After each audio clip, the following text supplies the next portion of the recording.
Alors, je vais vous faire une série de mises à jour là sur des altcoins par rapport au sondage que je vous ai fait sur YouTube, mais j'ai également fait le même sur mon canal Telegram. Je t'invite à le rejoindre. Les résultats sont quasiment similaires, mais dans l'ordre, je vais privilégier ce qui a été. Je fais une moyenne des deux et j'ai un petit penchant pour privilégier Telegram, puisque ce sont des gens qui ont fait l'effort de rejoindre le canal, avec qui je communique d'un peu plus près sur mes idées de trading, etc.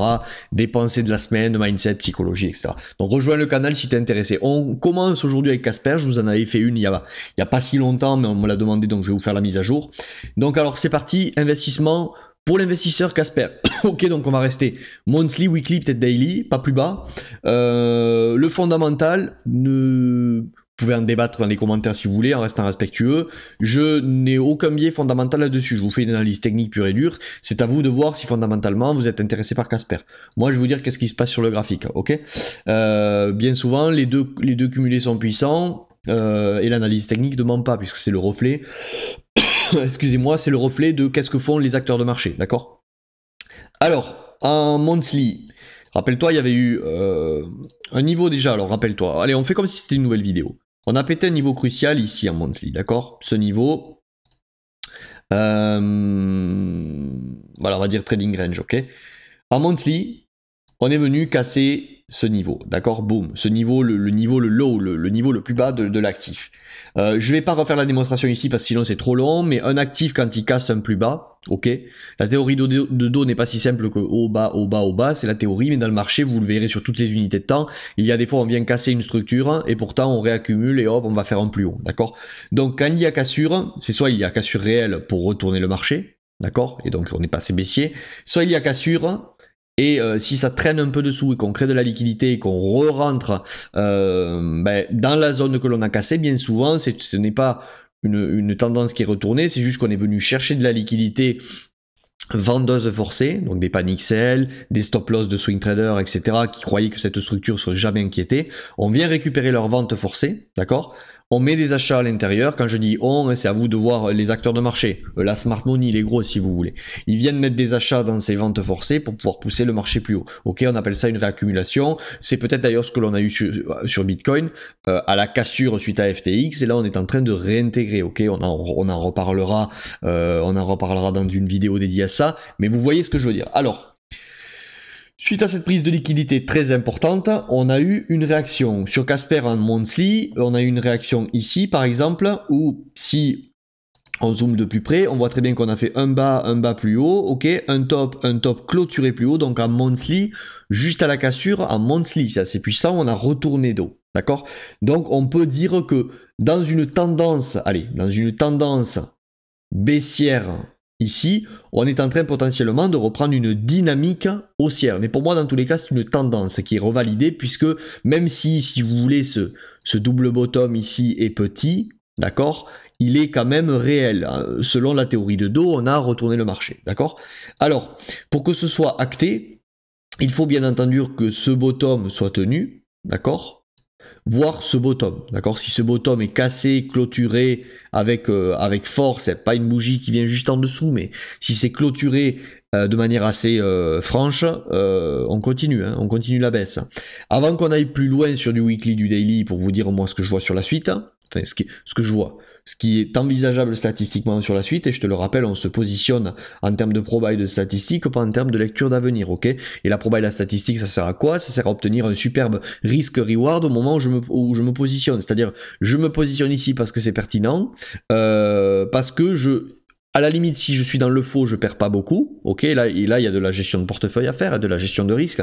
Mais par contre, comme le jeu en vaut la chandelle ici, si je gagne, je vais gagner gros. C'est ça le risk reward. Et l'analyse technique ne sert qu'à ça. Je le rappelle à chaque vidéo, mais si t'es nouveau, ne me sortez pas ici de ouais, mais en gros, ça va monter ou ça va baisser. Oui, c'est exactement ça. Par contre, à un instant T, on est capable d'arbitrer un risque et essayer de choper des endroits où le risque est hyper intéressant. C'est comme ça qu'on gagne sur les marchés financiers. C'est pas en lisant l'avenir.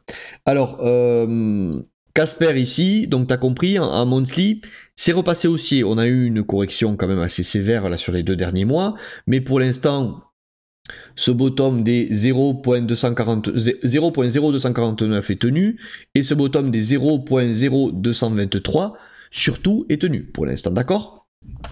On va pas oublier, et on les tracera en weekly, on va tracer des zones à liquidité. Ce mois-ci, là, ce que je constate, c'est qu'après 2 mois de correction, on est en train de ravaler la bougie précédente haussière. C'est assez positif. C'est-à-dire que si on clôture ce mois au-dessus des 0.0308, il y a de fortes chances que l'on ait une continuation haussière. Ok, le monthly est assez puissant comme unité de temps.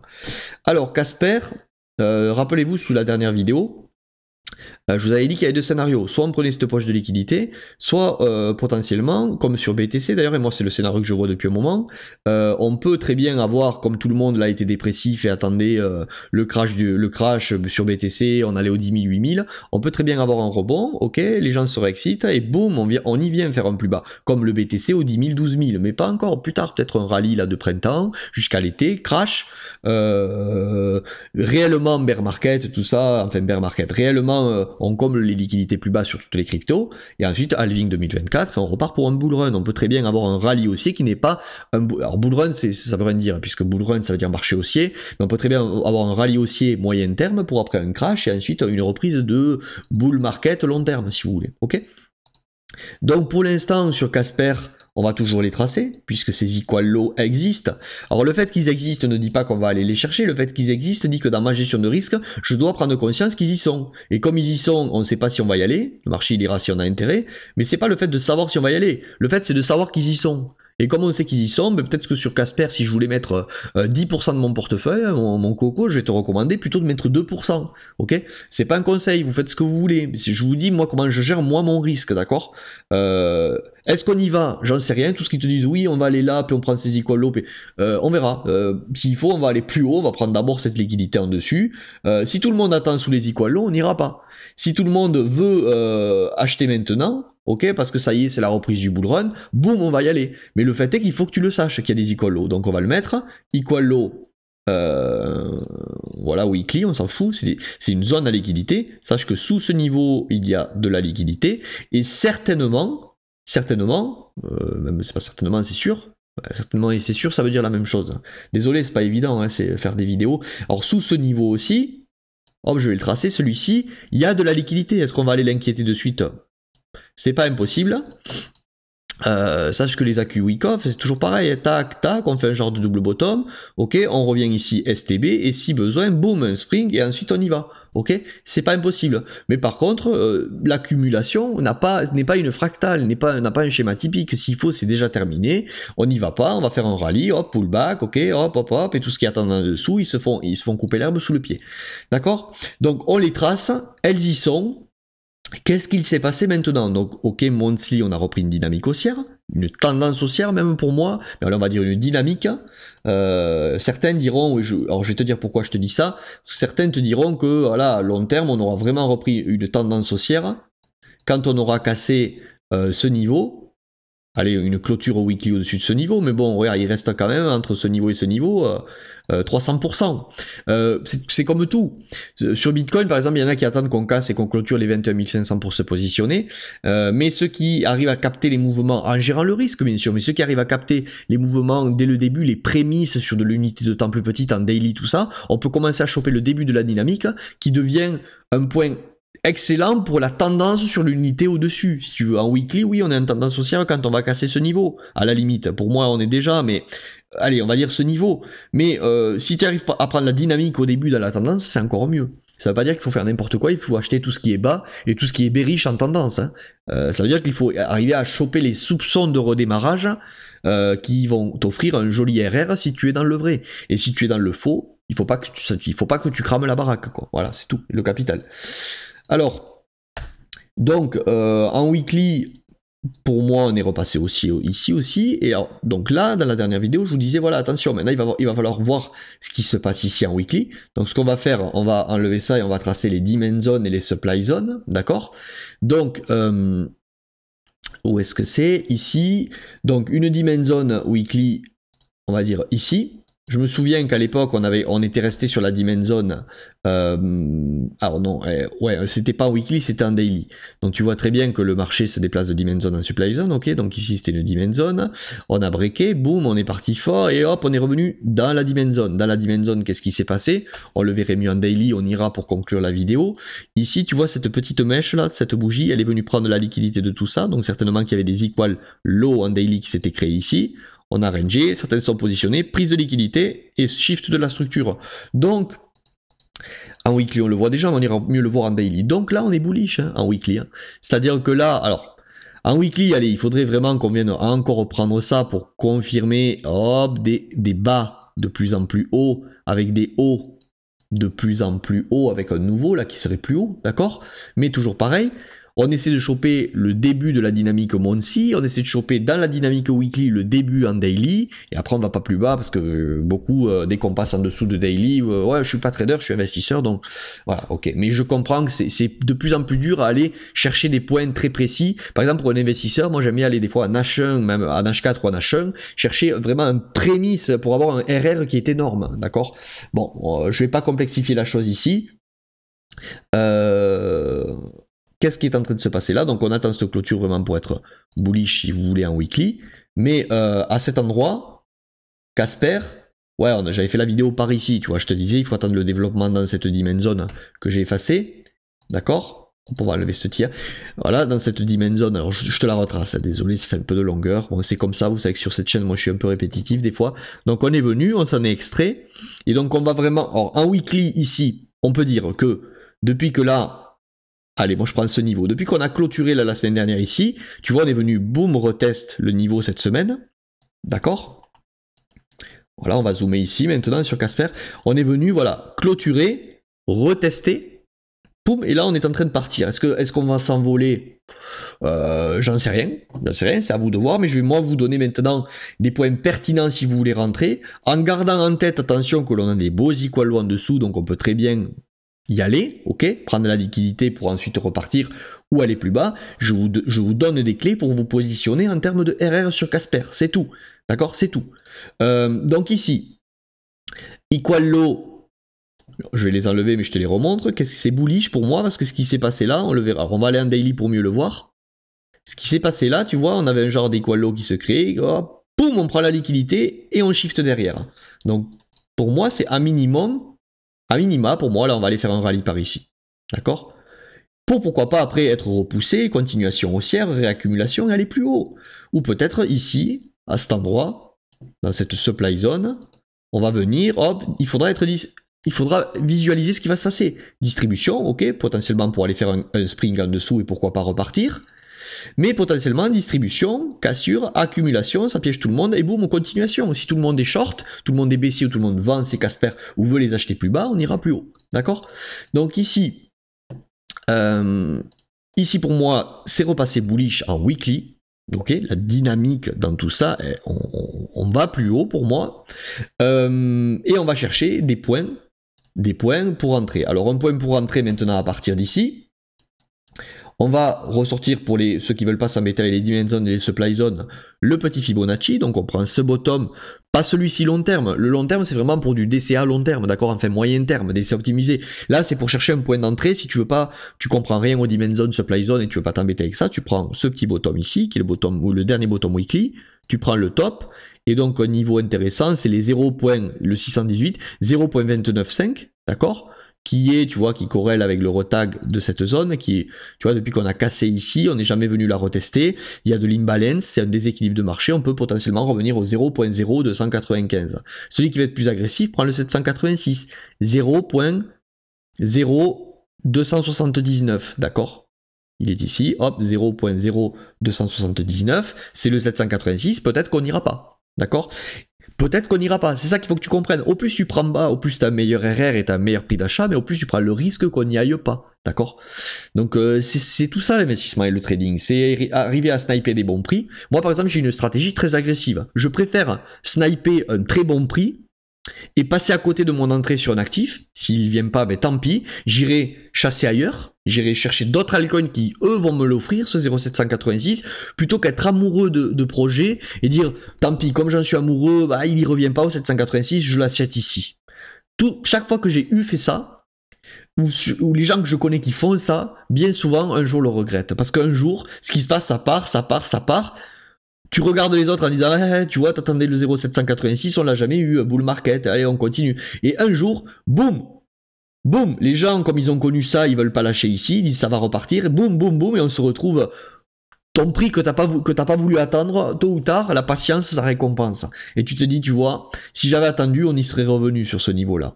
Donc, je te partage mes expériences, d'accord? C'est toi qui vois ce que tu veux faire, mais je te partage mes expériences. Allez, on termine la vidéo avec les 10 main zones et les points stratégiques pour entrer en weekly. Ok, on ira peut-être aussi en daily pour optimiser. En se rappelant qu'il y a bien ces equal low en dessous, ne l'oublie pas. Et on ira voir éventuellement les targets de vente plus haut. Après, je vais pas vous mâcher tout le travail, vous donner tout. Hein. Si vous voulez aller plus loin, vous me contactez en off. Hein. Vous le savez, sur les habitués de la chaîne. Vous avez un accompagnement qui est lancé, qui va être lancé, qui va démarrer. Bannière chaîne YouTube ou sous cette vidéo. On en discute si vous voulez exactement savoir ce que c'est. Et puis voilà. Allez, on y va. Donc, on va chercher. Tu vois, Casper est en train de pump là. Hein. 6% 81 aujourd'hui. Alors, les dimension zones pour se positionner. Donc, la nouvelle dimension zone weekly, elle est ici. Ok. On va pas faire des dimension zones daily, on va faire des dimension zones weekly et des points d'entrée daily à l'intérieur de cette dimension zone weekly si tu le souhaites. Donc, elle est ici, tu vois, pam. À cet endroit, on va la mettre en bleu. Tu vois, elle corrèle avec le ratio, avec les ratios Fibo, tu vois, 618 est ici. Mais c'est pour ça que moi j'aime pas, parce que je préfère être plus précis, parce que pour moi le marché des mécaniques, il vient pas au hasard sur un ratio, il vient sur des zones précises, d'accord? Le 786 est dans la dimension zone. Alors la dimension zone, on va la mettre en bleu, ok? Donc on va attendre des achats, pour moi maintenant que je ne me suis pas positionné ici, ok, moi je suis positionné dans Casper bien entendu parce que j'ai pris des points sniper en H1 et tout. Quand j'ai vu cette prise de liquidité daily ici, comme je te disais, tac tac et chiffre de la structure, je suis rentré par ici, d'accord? J'ai mes prix d'achat par ici moi sur Casper. Ok, donc en weekly, l'entrée de la dimension zone, si tu veux vraiment pas t'embêter, c'est les 0.0288, d'accord? Il y a une autre solution, c'est d'attendre qu'on y revienne et voir ce qui se passe en H4. Pour essayer de trouver un point dans cette dimension, normalement on s'attend à avoir une AQ. C'est pour ça que je te mets un ordre ici. Si tu veux pas t'embêter sur Binance, tu vas ici, tu mets un ordre là, si on redescend, boum, t'es exécuté, puis voilà. Mais il peut très bien aussi se passer redescente, et comme je disais, prise d'equal low, donc t'es à perte. C'est pour ça que moi ce que je préfère faire, c'est qu'on revienne, tant pis ce qui est une réaction, voir une AQ ici, et hop, je me positionne une fois que j'ai vu l'AQ dans la dimension zone. D'accord? Mais pour ça, il faut aller sur des unités de temps plus petites. Donc un point d'entrée ici pour l'investisseur qui veut pas se faire chier. Et on va rentrer maintenant en daily pour voir s'il n'y a pas des points encore plus précis à l'intérieur de cette dimension zone. Donc dans cette dimension zone ici, en daily, on va quand même essayer de trouver des points un peu plus précis. Il n'y a pas grand chose. Hein. Tout est bien équilibré, tout est bien comblé. Allez, si on va dire que ça n'a pas été touché. Tac. Je vais te donner ce point. Alors je ne vais pas tout expliquer, je te le donne. C'est les 0.0285. Si tu veux optimiser un peu plus. Depuis qu'on a eu le break ici, tu vois, on a un peu d'imbalance, on n'est jamais venu le retester, donc c'est pas impossible qu'on y revienne sur une mèche. Ça ne veut pas forcément dire qu'on y reviendra. Comprenez bien ici qu'en daily, pour l'instant on est bullish, il n'y a pas de signe de retracement. D'autant plus que ce que je vois en daily ici, c'est on a pump, ici, hop, redescendre, les gens se sont dit ça y est, on y va, mais comme les gens attendent plus bas, on n'y va pas. Pourquoi? Ce qui a l'air de se dessiner, c'est une réaccumulation. On a une distrib ici, si on a la H4, et là tu vois la mèche, hop, et on est en train de la ravaler, cette mèche. Donc ici, forcément, on a potentiellement accumulé ici, dans une dimension intermédiaire, H4 ou H1 par exemple. D'accord? Souvent, le marché, ce qu'il fait, c'est que quand il passe bullish en daily, quand il retrace, distrib. Hop, il casse, hop, AQ, on va plus haut. Pourquoi? Parce que ici, cette AQ, elle se fait dans une dimension zone H1 ou H4. C'est ce qui est potentiellement... Cette mèche ici, ok, noire, elle n'est pas anodine, elle est venue juste ici parce qu'il y avait une petite dimension zone, certainement. Et là, potentiellement, ce qu'on fait aujourd'hui, si on clôture au-dessus de ce niveau-là, ok, on a tout ravalé et on a une poursuite. On a eu juste un piège faisant croire qu'on allait plus bas et boum, on ravale, ok? On va attendre la clôture. Donc, maintenant... Si on clôture au-dessus de ça, par exemple, si aujourd'hui on continue là, on clôture ici, on pourra dire que la prochaine dimension zone daily, elle est ici. Ok? On pourra dire c'est ici. Tac, tac. Voilà. Donc potentiellement, on peut avoir ensuite un rallye qui fait qu'on revient pump, hop, on revient dans la dimension zone daily pour encore des plus hauts. Et en gros, ta dimension zone weekly d'investisseur, hop, on va repasser comme ça. Désolé Casper, il a une grosse mèche et ça plombe tout. Donc potentiellement, ta dimension weekly maintenant, tu ne l'auras jamais jusqu'au prochain cycle. C'est-à-dire on peut très bien avoir un Casper qui pump, et quand tu vas dire fuck, on l'aura pas, comme d'hab, Boum, halving 2024, on y va. C'est ça qui peut se passer. C'est ça qu'il faut que tu comprennes. Mais c'est pas parce que ça peut se passer que tu dois te jeter. C'est ce que je t'expliquais tout à l'heure. Moi, je préfère, tant pis, j'ai raté, j'étais pas au bon moment, je vais chercher ailleurs, plutôt que me positionner n'importe où parce que le risque existe qu'on aille chercher les equal low. Je répète, mais j'espère que c'est clair et net. D'accord? Donc, en weekly, je t'ai donné les targets. On va continuer en daily. Tac. Donc en daily, voilà, tu vois, on pump là en ce moment. Si on clôture au-dessus, on peut revenir dans la demand zone. Si tu veux chercher un point d'entrée en daily, pour cette continuation, mais sache que tu es déjà, le train est un peu parti, quoi. Voilà, c'est toujours que ça reste quand même, regarde, en termes de recul, ça reste une belle zone, hein, attention. Mais sache que voilà, on peut aussi revenir dans celle-ci. Et il faut que tu sois prêt, si tu trouves une raison d'entrée ici, d'accepter un moins 20, voire moins 25, moins 30, moins 40 dans les jours peut-être à venir. Si ce pump de Bitcoin était un fake, dans les jours à venir, tu peux risquer ça. Est-ce que, après, c'est pas grave, est-ce que tu es prêt, toi, en tant qu'investisseur sur Casper, à holder un moins 30 ou un moins 40 potentiellement? C'est pour ça que je te dis que les demand zones ici sont puissantes. Pourquoi? Parce que le RR est bon. Là, tu sais très vite si tu es invalidé. Et si tu es invalidé, ben, tu as perdu 7, 8%. Moi, je suis prêt à l'accepter, c'est pas grave. 40%, ça me fait chier sur une position. Voilà, je le dis. Ok? Donc, dans cette demand zone, donc je termine avec ça. Si clôture au-dessus de 0.0343, la prochaine demand zone daily est là. D'accord? Donc on peut revenir dedans pour un nouveau plus haut. D'accord? Tant que la dynamique est haussière. Si on casse cette demand zone et qu'on passe baissier, on peut revenir dans la demand zone weekly. Ok? Et le point est intéressant. J'espère que cette vidéo vous aura plu. Je vous fais des updates sur d'autres vidéos à venir, là rapidement. Et je vous dis à plus. Ciao!